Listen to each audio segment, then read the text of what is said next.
వాయుసేన దాడుల తర్వాత సరిహద్దుల్లో తీవ్ర ఉద్రిక్తతలు నెలకొన్నాయి. తమ భూభాగం నుంచి పాక్ బలగాలు భారత్ వైపు నిరంతరాయంగా కాల్పులు జరుపుతూనే ఉన్నాయి.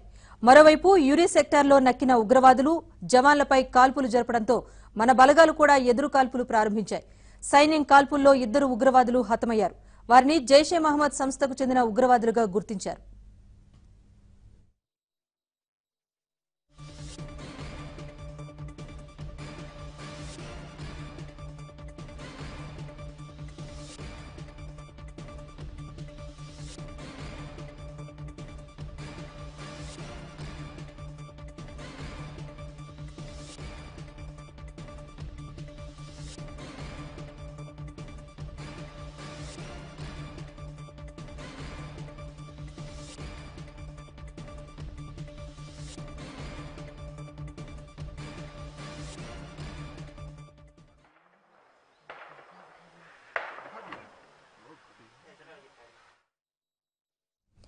తాము ఉగ్రవాద స్థావరాలపై మాత్రమే దాడులు చేశామని విదేశాంగ మంత్రి సుష్మా స్వరాజ్ స్పష్టం చేశారు.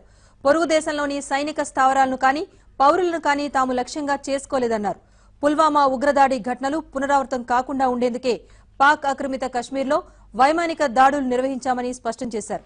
ఉగ్రవాదంపై పోరులో అన్ని దేశాలు కలిసి రావాలని పిలుపునిచ్చారు. రష్యా, చైనా విదేశాంగ మంత్రుల భేటీలో పాల్గొనేందుకు బీజింగ్ వెళ్లిన సుష్మా స్వరాజ్ భారత వాయుసేన నిర్వహించిన వైమానిక దాడుల గురించి ప్రస్తావించారు.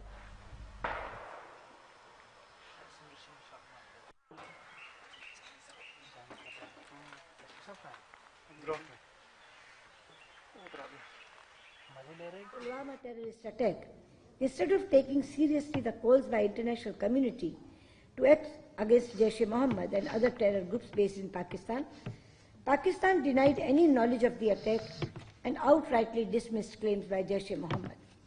In the light of continuing refusal of Pakistan to acknowledge and act against terror groups on its territory, and based on credible information that Jaish-e-Mohammed was planning other attacks in its various parts of India, Government of India decided to take preemptive action. The largest and the target was selected in order to avoid civilian casualties. Excellencies, this was not a military operation. No military installations were targeted. The limited objective of the preemptive strike was to act decisively against the terrorist infrastructure of Jaish-e-Mohammed in order to preempt another terror attack in India. India does not wish to see further escalation of the situation.